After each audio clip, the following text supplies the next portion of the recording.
മുസ്ലിം ജീവിതം എങ്ങനെ രൂപപ്പെടുത്തണം? അള്ളാഹു റഹ്മാനാണ്, മുത്തുനബി റഹ്മത്തുള്ള നേതാവാണ്, മുത്തുനബി റഊഫാണ്, റഹീമാണ്. അങ്ങനെ അള്ളാഹുവിന്റെ റഹ്മത്തും മുത്തുനബി സല്ലല്ലാഹു അലൈഹി വസല്ലം തങ്ങളുടെ റഊഫത്തും കേൾക്കുന്ന പഠിക്കുന്നയാൾ അള്ളാഹുവിനെയും മുത്തുനബിയെയും സ്നേഹിക്കുന്നുണ്ടെങ്കിൽ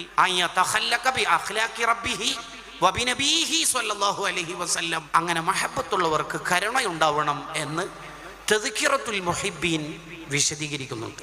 അതാണ് മുത്തുനബി സല്ലല്ലാഹു അലൈഹി വസല്ലം തങ്ങളുടെ ഉപദേശങ്ങളിൽ എല്ലായ്പ്പോഴും കൊണ്ടുവരുന്ന ആശയങ്ങൾ. നിങ്ങൾ സ്ത്രീകളോട് കരുണ കാണിക്കണം, കുട്ടികളോട് കരുണ കാണിക്കണം, അയൽവാസിയോട് കരുണ കാണിക്കണം, ദുർബലരോട് കരുണ കാണിക്കണം, അവശത അനുഭവിക്കുന്നവരോട് കരുണ കാണിക്കണം, വിധവകളോട് കരുണ കാണിക്കണം, അനാഥകളോട് കരുണ കാണിക്കണം, മണ്ണിനോട്, വൃക്ഷത്തോട്, സർവ്വവസ്തുക്കളോടും നിങ്ങൾ കരുണയുള്ളവരാവണം.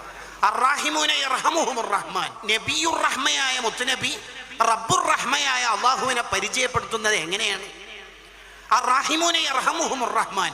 കരുണയുള്ളവർക്കാണ് കരുണ ലഭിക്കുന്നത്. ഇർഹമു മൻ ഫിൽ അർദ്. ഭൂലോകത്തുള്ളവരോട് നിങ്ങൾ കരുണ കാണിക്കൂ എങ്കിൽ ഇർഹമുക്കും മൻ ഫിസ് സമാ.